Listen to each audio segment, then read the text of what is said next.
Hey, how are you? So today I kind of want to do some DIYs, and this is once again forcing me to do all the DIYs that I have in my head that I want to try but never get to unless I force myself to do it. So this is a little quick series that I'm going to attempt to do.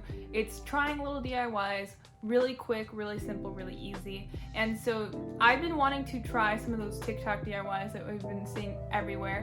One being the terracotta painting of, like vases and shit, and then the other one is the molded candles DIY. So the goal of this little segment, I'm gonna call it, is to actually like rate them and see if they're actually as easy as all the videos show. And I'll also tell you some tricks I learned along the way. So anyway, let's get into it. So grab your candles of choice. I have these old pink tapered ones, and I also have the yellow ones that I rolled in this other video. Maybe check it out.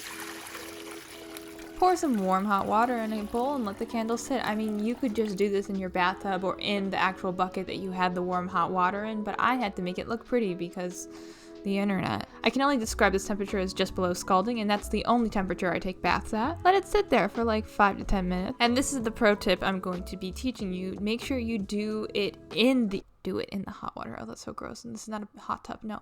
Make sure you roll and squish. Oh my god. Make sure you shape the candle in the hot water. Also be slow and gentle. Oh god, I didn't want this to be so gross. We are just forming candles, ladies and gentlemen. Get your mind out of the gutter. So we need to keep it in the hot water because once you take it out, it's going to start cracking and all that stuff, and we don't want that. So we really want a seamless transition into this new shape that the candle is going to be forming. We are being supportive, we are helping, we are shaping, we are growing. It's like a human being, you know, we want to guide it without like forcing it because we don't want any cracked wax. So this first little shape here is a squiggle that we love, and we see it all over with the Scandinavian aesthetic kind of thing. If you look up these candles online, they are so spenny. Like $45 for a candle you won't even burn. Anyways, I decided to continue my candle reshaping journey, so I decided to move on from the squiggle into a more of like a curly Q squiggle layered moment. I like this one. It looks like it's a thinking caterpillar. The next one is more like an inverted question mark, and the final one I wanted to roll out the candle and do the twirl that I see everywhere. That worked, but it also cracked the wax a lot, so I had to keep putting it back into the warm water and then being very gentle and keep turning it more. I think this was very difficult and kind of not worth the effort. I prefer like the full-on twirls. So I learned the hard way, but you need to use a candle that's like 100% filled with wax. When I used the rolled up candles, because there's so many air holes from the rolling and also the type of material it is, it just didn't like form well because there's so many air pockets. It cracked. It was like filled with water. It just wasn't good. So just like don't waste your time with that. And the final shape I tried out was twisting together these very thin little candles. I wanted a twisty curly moment, and I think she provided. So in general for this DIY, I would totally rate it a 9 out of 10. I think it was very simple. I think once you make sure that you have your candle completely submerged in the warm water the entire time while you're shaping, I think you'll be totally fine. The -1 point is just by the small fact that if you were to crack the wax, it would be horrible and you would ruin some candles, and we don't like wasting here. But besides that, totally 9 out of 10, try it, perfect, great, easy, love it. On to the next DIY, we will be needing paintbrushes. An assortment of different containers that you would love if they were the right color, but they aren't that right color, but we can make them right color, and then we also need a better texture. Sandpaper, baking soda, some type of paper to paint on so you don't ruin your desk, and a paper plate or some kind of paint palette. Also your favorite paint.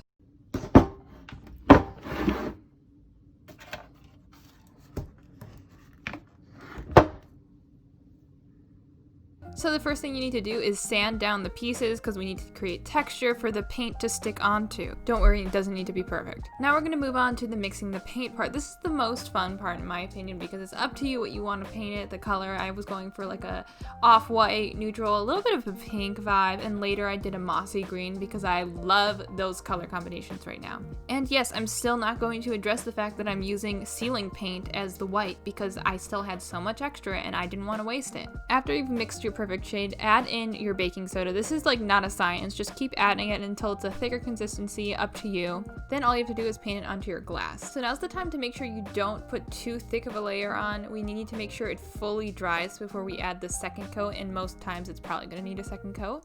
So we need to make sure that it is completely dry before we add the second coat. You gotta wait. You gotta wait. Now you may add on your second coat. And then wait and let it dry again. And then you're done. So I would normally have given this DIY a 10 out of 10 because it was so nice and the final product was amazing and gorgeous. However, I did drop one of the vases into the opposite color, and therefore I took a wet rag and tried to wipe it off, but instead it just completely took off whatever I did, so I had to start all over. And I also got paint all over my desk and my hands and everything else. But if you're not clumsy like me, this is a great DIY. It really transforms the piece. It looks so much more expensive, so much more gorgeous, and the final product, like I said, is amazing. So my final score is an 8.5 out of 10 just because it is slightly messy because we're dealing with paint. Now I think you want to see a final product.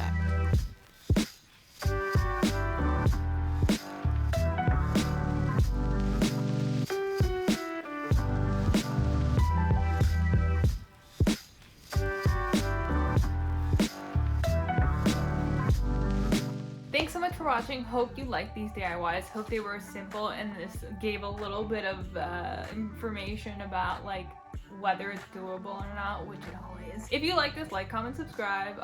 Would love to have you join me along this path that we're living in life, but also on YouTube. So anyway, thanks so much. See you in the next one. Bye. This is John. Say hi, John. Hello. I love him.